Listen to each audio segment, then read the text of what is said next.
Okay, yeah, welcome everyone here in the room, and also welcome to the online audience as well, to our cloud computing and big data course under strange conditions in the pandemic times.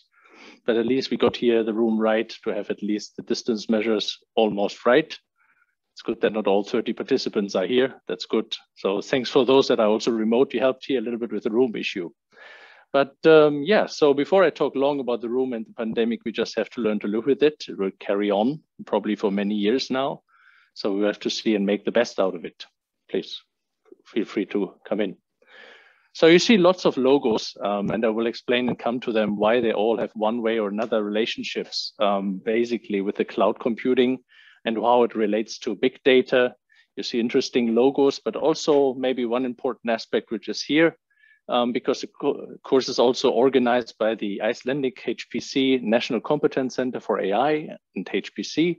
And I will come to that also in a moment. And basically, the course will run in a way that I also share lots of material from it. The slides will be available usually before I talk. Everything will be on YouTube as usual, because it is also one of the reasons we have lots of collaborators in many projects, and they also want to have this material online. So in a sense, you always have the recordings. Basically, this goes even for the practical lectures. Here and there, maybe we catch not every question as a recording, but at least the basic material is always available to you. Of course, the recordings will be afterwards available when I talk, and I will announce usually everything via Canvas. Is there anyone here who has not a Canvas account? Everybody is on Canvas, right? Yeah, good. We had some exchange students that have no Canvas access yet. Right, so in a way we are here, I think on Tuesdays, we are in VR2. The other, and if you know where it is, it's close to Technigata, basically on Thursdays. And we carry on as long as we can with basically physical meetings, recordings. But saying that, there's no difference if you be remote or here. Basically, of course, you have a better access to me for questions here probably.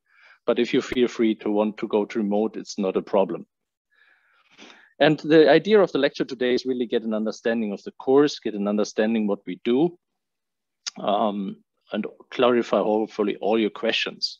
Maybe here a little bit the flight path from us. It's a combination of several practical and theoretical topics. The reason is that we basically have taught this course many times now, so we integrated feedback over the times from the students. And of course, you see that the practical topics here and there are intertwined, and we start really early on with practical topics, so that you have, let's say, an easy access directly to assignments, right? So that to handle that early, because otherwise you will see you run out of time towards the exam period. So, but we come back to this. We start a little bit with, of course, an overall introduction of cloud computing. In the second part of today, I will come more in detail what each lecture entails, but here's just a rough flight plan. We basically then look at some of the ideas how to use cloud computing these days with big data, which is by far machine learning. We start with basically a very simple introduction, so you don't have to be machine learning experts here. Essentially, we're having basics in machine learning, starting from there, and then get you up to speed to more deep learning topics later on in the course. But very early on, we learn tools like Apache Spark, how you use them with cloud computing environment, like they are available in AWS, MS Azure, and all the different cloud platforms. And then thinking a little bit about also, of course, intertwined theoretical topics. So how is a cloud working? How is a data center working? How they achieve economics of scale? So all of these topics will be a little bit then in lecture 4, as you see. And then we come back to another big practical topic, which is MapReduce. It's actually fueling a lot of high throughput computing applications in the cloud computing world. We will talk a little bit about this, but then again, come back to one of the main drivers of cloud computing when it comes to computing and large computing capacities, which is about GPUs, graphical processing units. Doesn't mean anything to you, maybe. Some of you may know it from gaming, but when we talk about GPUs, we talk about a very large scale setup, really a whole, let's say, a big fabric hall of computing. So that will be a little bit the difference here in the course. We talk really about high-end computing, although some basic fundamentals are always the same that you have in all your laptops. We will go to the really large scale when we basically have here this course. Then after deep learning, someone has heard from deep learning already? Tiefes Lernen, deep learning, okay. Yeah, well, we see a nice introductory video for you here at the end of this course today, but it's really fueling and requiring lots of capacity in cloud computing applications. Then after basically assignment 1 and 2 is, let's say, in the full swing, we will reflect a little bit on some more theoretical topics where admittedly the boundary between these is a little bit vanishing. We call basically in cloud computing the 3 levels: infrastructure, platform, and software as a service. But the reality is today they're really intertwined more and more. So it's hard to make the really hard cut to say where does virtualization end, because all in a way or another use virtualization these days. We will come and see how that materializes once we have the more theoretical conceptual topics around this established. Then coming back more to a practical idea how to use cloud computing, we will go into so-called cloud data mining, data analytics, which is a little bit different from machine learning, but very much overlapping in basic concepts. They also need large computing capacity, large data sets to be mined from. That's why you go to the cloud. In order to automate the process, in lecture 12, we learned something called container technology. So Docker, Singularity, these are actually so-called environments or sandboxes where the applications, the data, everything is already nicely wrapped together as a bundle in a container to be shipped on the cloud. So we learn more about this. And then at the end, there are some, let's say, more, again, conceptual topics, still interesting. If you think that we will learn a little bit how online social networking works, so we will go into Facebook, we'll learn how a like works and what dependency it has in the graph database underlying and why cloud computing is a necessary ingredient for that. And then some, let's say, more advanced topics for you as pointers, maybe for further studies, where there's data streaming, something which really ad hoc live data and so on to be analyzed and so forth. I left out a bit the OpenStack cloud operating system. Of course, this is important once you will create your own cloud environments, right? So if you're basically hired by a company, they say, I want to have my private cloud, then please go and use it with OpenStack. And we will look there on fundamental building blocks like Lego pieces, really how you can create your own cloud. This all is just a basic flight plan. We will have practical lectures in between. We will have companies talking here as practical lectures. We have PhD students from me talking, always giving you some practical insights also in between these topics. And of course, the assignments are then there to give you, let's say, really hands-on experience. And we start this very early, basically next week already with the first assignment. So for the course motivation, why we do this, we have seen essentially parallel computing and distributed computing really matured. It was a huge research area, 20 years, so-called high performance computing, where you try to really stick different, let's say more or less pizza boxes together, different smaller computers. And over the last 20 years, it really matured to something you could call now cloud computing. So we will have also in lecture 1 more revealed how this all was created. But the point is now you see all the cloud vendors already offer massive services, and chances are no matter what company you will be employed by later, that uses in one form or another cloud computing resources. And we will have many examples in the course. And the idea is, of course, to look you on, let's say, the biggest ones, maybe with Amazon and then this MS Azure, although many of those concepts are also in the smaller ones. We have a company here at North, for instance, that also do HPC Flow. We look a little bit into that. So basically, of course, we cannot cover all what's possible in cloud computing. Alone, Amazon has around 300 to 400 services in cloud. It's impossible to teach that all. But the basic idea to take away is really on this different level, infrastructure as a service, platform, and software as a service, to really understand how you can use a cloud then. Here and there, we look at some European ideas of academics also, not only, let's say, the business perspective, also academics have created clouds in the European Open Science Cloud. Reproducibility of science data and so on will play a role there.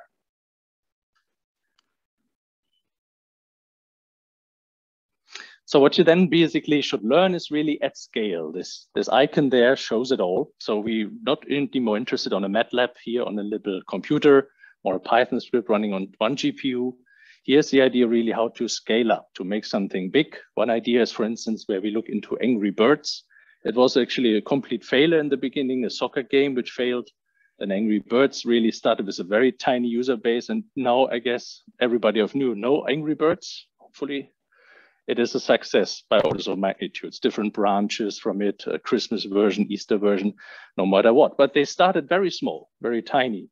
And then needed to scale. And suddenly overnight, 10,000 more users, 20,000 more users, 50,000 more users. So how you deal with that, right? So this is something also what you should learn, how this is easily done in the cloud. There are some concepts which really makes the scaling really happening. And of course, the underlying technologies will be tackled in this course, meaning what is the difference between a CPU and a GPU. But of course, we will not tackle this in too much technical detail. If you are interested in that, the HPC course, which is complementary to this in a way, is tackling this much more. But here, at least a rough understanding that a GPU is different from a CPU is something what you really should take out of the course, because there's also the costs that are in the cloud computing where we always will reflect to. A cutting-edge GPU per hour costs $24 on Amazon. And this is already quite a cost factor for a startup, for instance, right? When you want to have this with a service 24 hours running with deep learning, then you already see that, of course, there's the kind of, the marketing and the money rolling in. So we'll have every now and then also reflections on that, how we can actually deal with that. Shortly for me, why I'm here standing there and can talk to you about this. I'm basically in this area since 2004 in Germany, mostly in this Juelich Supercomputing Center close to Aachen. Mostly always on the data side, really working lots with large computers, working with CERN data, being strategic director and so on. It's not so important, but having also US HPC infrastructures designed and basically having started with cloud computing from the beginning. So we did the first service for Microsoft before they even know what cloud computing was, right? Like 15 years ago. So in a way, I have lots of basic experience in this area, became then an associated professor in 2013 and now a full professor here at the university, still doing heavily lots of research. And you will see that with many PhDs talking here. I have in the moment 9 PhDs in this topic, and some of them will talk also during the course, to always giving you some inputs and details in the different research areas, basically along the line. And of course, if you have more interest afterwards to think about, you want to go to US or to some other country, I have contacts, let's say, in every major part of the world in this area. So let me know, then of course I can also link you to some of my colleagues. It's a surprisingly small community because parallel processing is quite different from typical software engineering. It's quite a niche, so really that's why we really are very well interconnected around the globe. Just to shortly know where that is, because we will also use some computing resources provided by the Juelich Supercomputing Center in Germany. You see there as part of the Helmholtz Society of Research Centers, 18 basically there, but the one I'm coming from essentially or originally is basically here, this FZJ, and this is a research campus of 5,000 people, and the Juelich Supercomputing Center is just really one institute of it. But the interesting thing is, even if we are in the bush, we have #1 supercomputer in the world for Europe, right? So there's a top 500 list of supercomputers, and actually this institute is hosting #1 in Europe, not in the world. This is by far, of course, US having much more money than we will ever have in Europe. Coming to the University of Iceland, also very interesting. We have very interesting application areas where, basically where I'm working in a lot is remote sensing, where we're #6 in the world. So it's also quite an interesting area where we have lots of applications. And you see that during the course, we will have some examples out of this area of research called remote sensing, data science area. But yeah, we do a lot of other things. I think this is also remarkable, getting quickly into the market. A colleague of mine, really with medicine, which is maybe in Central Europe, much more harder to get. Here, you have quite straightforward ways actually to really make an impact in Iceland. Again, very interesting maybe for us at the university. We're leading currently the Icelandic National Competence Center for AI and HPC, funded by the European Commission, where also this hosted course is basically a little bit part of. How that intertwined basically is that we have a joint research group, I said already, with 9 PhD students that are shared between Germany and here. And they visit the university, and 5 are basically around here all the time. 4 are now in Germany. But we have lots of different research projects together. The details of this will come throughout the course. But you see, in one way or another, we always use supercomputer or cloud computing, actually technologies along the lines. And in different areas of sciences and engineering, where you have this domain-specific simulation and data labs, this is very important for us. We have all these different health areas, medicine, remote sensing, all the different areas of sciences. And of course, also business areas like natural language processing, which has lots of business impact, which we also will allude to in the course.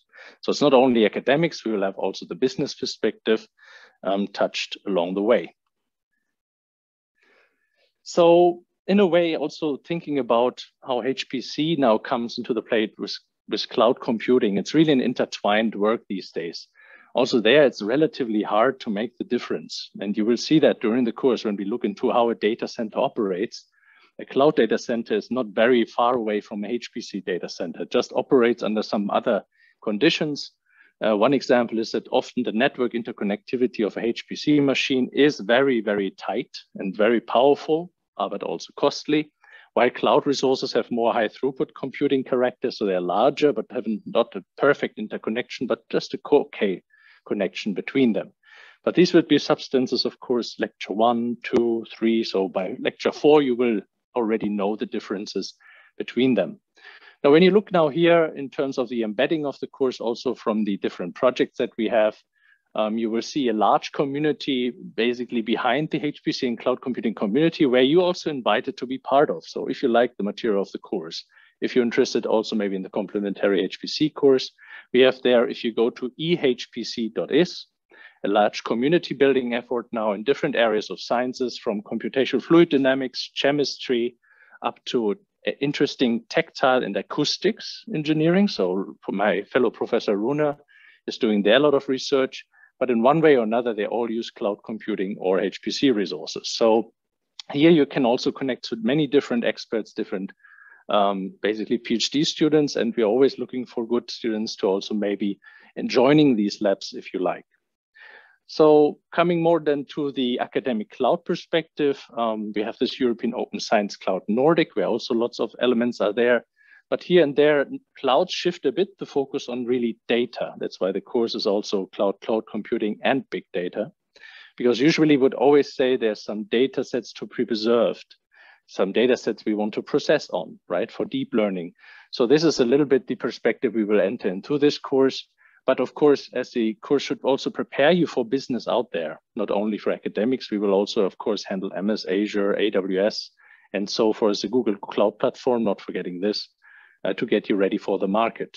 But of course, these are themes where the concepts underneath are really always very, very similar.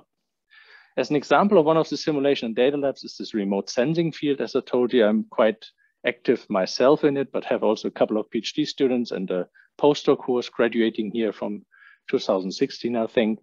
So there's always projects. Also, when you think later about master projects or so, feel free to contact me. It's an area where you essentially have satellite data, and this should be also a little bit the motivation where this big data comes from in the course. So there are a lot of satellites out there. They always take continuously data 24/7 a day. And the resolution, basically, it gets better and better. So this means more and more data is there. And of course, it needs to be processed. Now, alone, one of those satellites is already very tough. Now, when you look on the data it processes, just as an example, they don't take just as you would think like a typical image from the Earth. They have spectral channels. So that means they reach into the Earth and can have up to 200 bands here to see inside the Earth what material is there. Sounds hard to believe, but it is actually true. You can actually determine with this multispectral channels if it's water, if it's, let's say, a tree, based on different wavelengths that are reflected from light. So we have the invited lecture to show you about this, but it is giving you a perspective of how complicated the data is you have to deal with. It's not just always this image net where you have a cow, a car, or a dog to classify. Here we're going, let's say, really in different channels into the Earth to identify maybe water, a tree, or vegetation. This could be, of course, helping in flooding scenarios and many different applications. But the key message to take away is really the big data is not always large in volume. Big data is also veracity, is lots of different resolutions, lots of different dimensions in the data. And we come to all of this, of course, in the course, and it's heavily complex to work with it. Also here, machine learning models don't throw the data just on it, and then magically machine learning will do its way. It's a lot of work to work with machine learning and big data to actually get insights of the data. Then a little bit to the terminology I've heard now a lot, just to bring that step by step together. So how all this comes together now, cloud computing, deep learning, HPC, and so forth. The next building block is a little bit to understand maybe the general wording of machine learning and deep learning. So I would say artificial intelligence, who has heard from that? I think almost everybody, I hope. Artificial intelligence, robots, and so on. This is a very large field. Machine learning is just a subfraction of that. So a specific idea where you essentially learn from data to get insights. And deep learning is just a recent course, basically, where we have also one that you could take complementary here. And here in the course, we just took 1 or 2 or 3 lectures on it to make raise basically of the idea why we need cloud computing with deep learning and big data.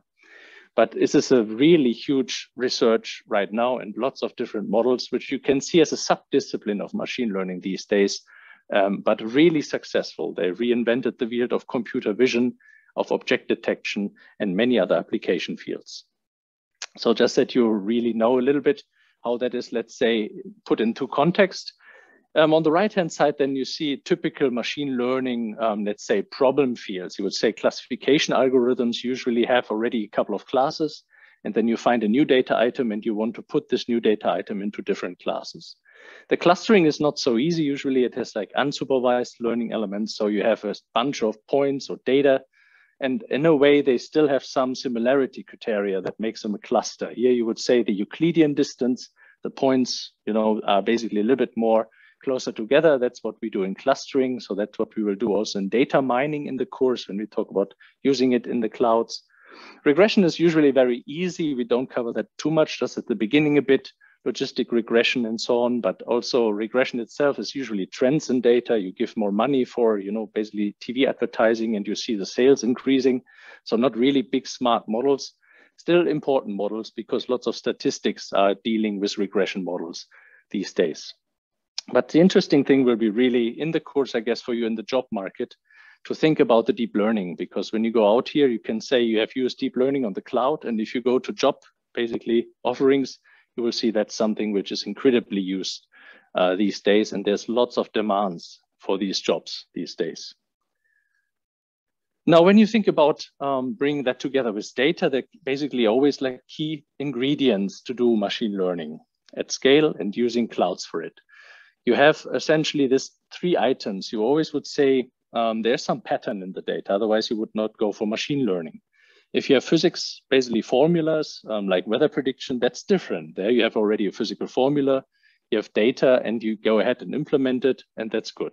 In machine learning, what we do is we have some bunch of data and we know there's a certain pattern, but we cannot describe it in a physical formula, right? These are kind of the 2 essentially ingredients. And the 3rd ingredient you really need is learning from data, right? That's why this is so important.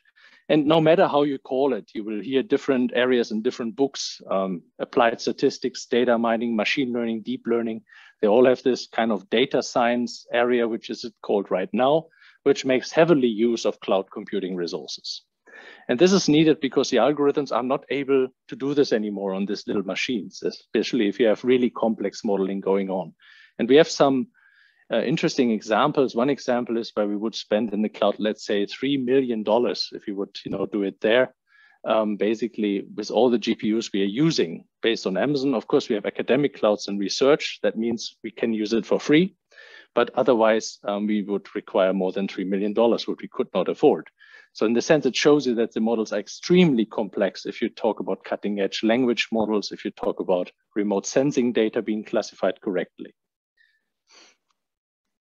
So here's an example then from neural networks and deep learning, just to show you a little bit the difference here between the different approaches. You would see essentially there the machine learning on the top, where you would say you have data, you worked on features.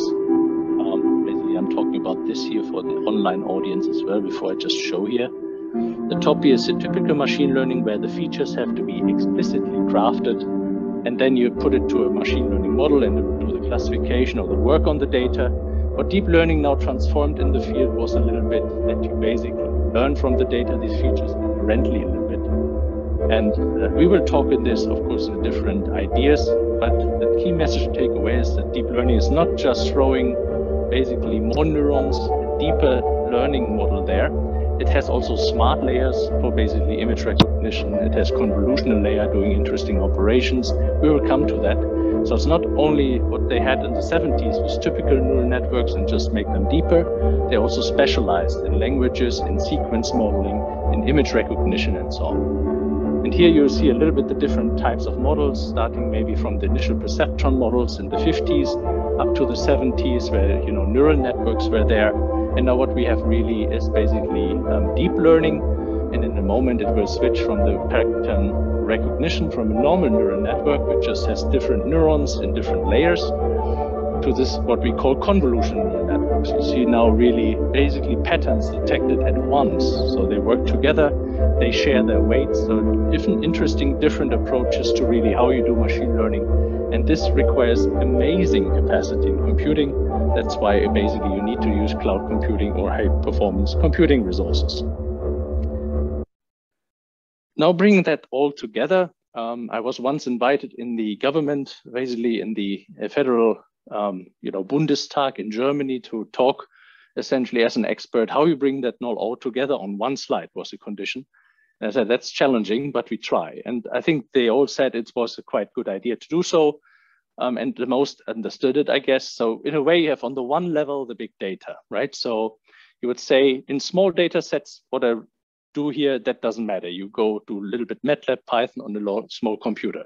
But if you're going towards big data, right, then you come into trouble that the traditional computing with scikit-learn, Weka, Octave, there are lots of these, let's say, smaller tools around, will not work anymore. They don't scale up to this data, mostly based on memory issues of your laptop, but also of computing capacity. So still, when you would say small data, then you have really good accuracy still. Right? And you have very good model performance. But you will also see that once you have these traditional learning models and you master them and go to more neural networks or even deep learning models, the accuracy is incredibly going up. So indeed, these models are very good these days, but you have to pay the price for it. And this is this idea here you see with a computing time footprint. That's where cloud computing and high performance computing comes now in. The more big data you have and the more, let's say, advanced learning models you use, the footprint of computer which is bigger and bigger and bigger. And that basically brings all of those together, and why basically everybody that is doing seriously machine learning and deep learning today needs cloud computing or high performance computing resources.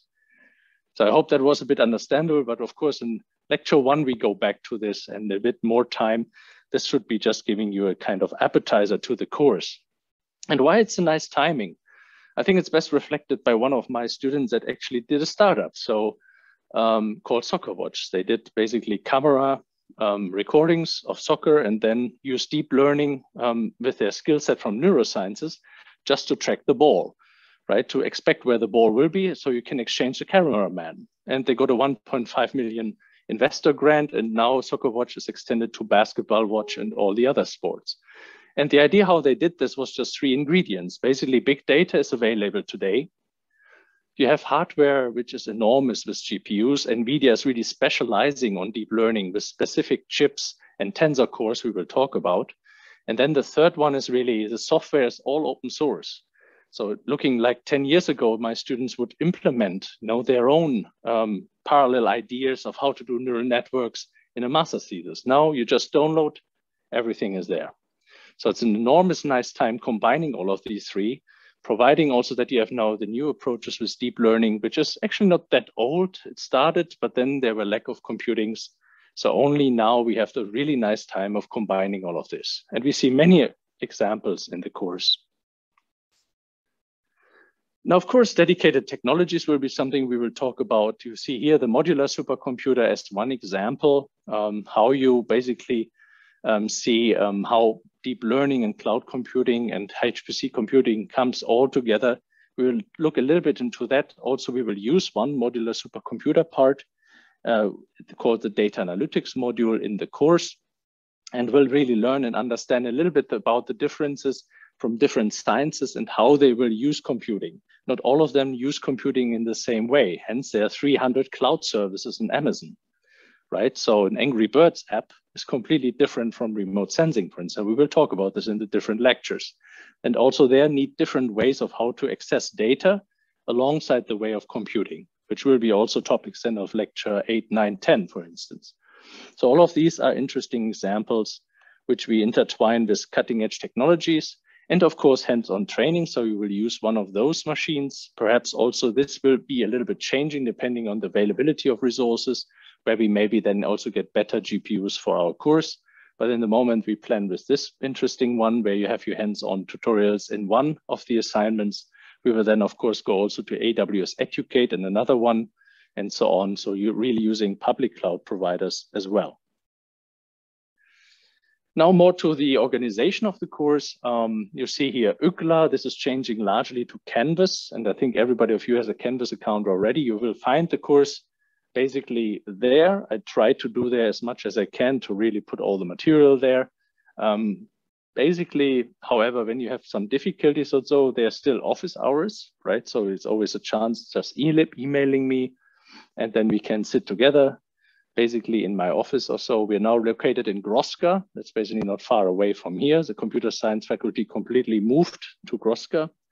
We are not anymore in Technigarde, but other than this, please feel free to contact me for office hours.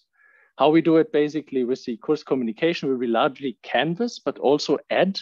It's a new tool instead of Piazza to do discussions. And I will send them emails around it once it's registered. But essentially the overall idea is to use Canvas as much as we can. When we come to the structure of the course organization, you saw it perhaps on the course catalog already. We have around 40% of the grade, which is in 3 assignments. There are 2 assignments, 10%. One is a little bit bigger for 20%. Then there will be so-called quizzes where you do every now and then I will do a very small quiz, 4 of them, which is around 2.5% of the grade, just to stimulate you to learn the material early. Because at the end, when the exams come and you have to learn the whole stuff, it's hell a lot. So the idea is here really early on, after the 3rd lecture or so, we will start with quiz 1 and then quiz 2. And they're a little bit having the look and feel of the exam already, of course, in a smaller portion. But so that you get a feeling for learning the materials that you're ready for the exam, which is 50% of your grade, hopefully in December, probably on site as the current command is from the university. But of course, we should be open-minded that this may be all transformed remotely into Canvas as it was last year, depending on COVID-19, of course, something we can't really influence. For the assignments, it would be good to make groups, always 2 to 3 together. That's basically a very good arrangement usually. And once you get basically access to this so-called Ed tool, I'm unfamiliar with this. We introduced this new because Piazza is now doing lots of license fees. So we have to change this. And we bought an Ed license, but I also will learn along the way. But basically some professors have analyzed it and it's quite nice. It's a little bit a feeling of Stack Overflow, if you know it. So even like and so on, it has some quite advanced features. We have to see how that materializes. I sent some information about registration and so on soon. And then please feel free to use the tool also to discuss. Our experience with Canvas discussions was not so good. That's why we don't use it very much. It's better to use then the Ed tool for that. Good. For the literature, it's probably some of you always ask questions around this. I see that a little bit usually from experience now 7 years that really you should use everything which is there. So not being just bound by 1 or 2 books here. The books are good, I think, but there are probably other books coming out daily for deep learning, daily for cloud computing. So don't be restricted to those. That's why I also will have a lot of references, papers, web pages. You see my slides usually have lots of references in the end where I also link to specific topics. They are very good to look. There are some specific pages, big data tips, Datanami, HPC Wire that have current topics or ad hoc sexy topics, so to speak, which I will link here and there, but also YouTube. And this is a very important part of it. Not only, of course, the lectures we do in the university, every lecture would have 2 YouTube videos where I show also a little bit another light of, something where you can learn from. And this is important. Just maybe as a appetizer also for you, there's a complementary HPC course. It will be a little bit more technical. So clouds, you will scratch the surface. But when it goes to HPC, we look a little bit more into, really how the computer works with memory layers and so forth. And of course, we look also in some of the application areas, how you do weather prediction, how you do car crash simulations, how you do basically fire simulations, and all of this, what you see here on the right-hand side. So basically different application area, which are mostly more in the physics area than in the machine learning area. So that's why the course is quite complementary. Here we focus a bit on the data sciences in the cloud computing course. Then at the last 2-3 minutes of the course, I just want to show you a little bit of stimulating motivation via a video on YouTube. As I said, feel free to always use YouTube. I think it's a very good substance of getting good inputs to this topic. Of course, when you see now these examples, I always think about there's NVIDIA, there's Microsoft, there's AWS. I'm not paid by them. I just think they do good videos. They have good marketing money. That's why I show them every now and then. And here's one good that motivates deep learning quite a lot. And here you go. From a single origin, a unique point in space and time.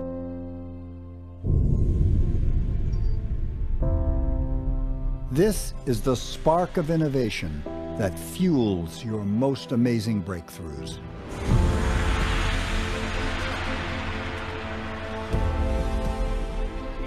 It's a passion for discovery that unveiled the genesis of all that exists in the universe.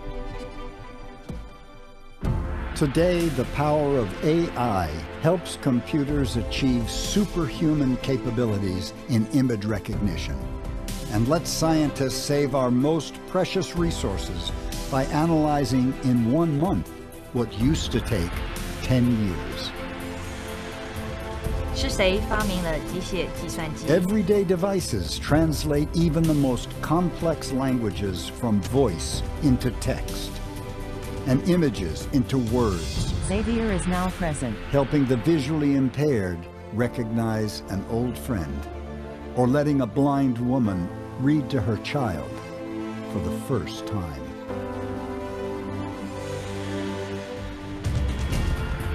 Autonomous vehicles give us the freedom to reimagine our city streets and travel where there are no streets at all to help the lost find their way home. We see robots teach themselves to perform simple tasks. We even watch in awe as they take their first steps. And today, a 2,500-year-old game meets its match as a computer competes with one of the greatest human champions of all time and wins. This is the collective imagination, fueled by forward-looking technologies and the beginning of your most amazing discoveries yet to come.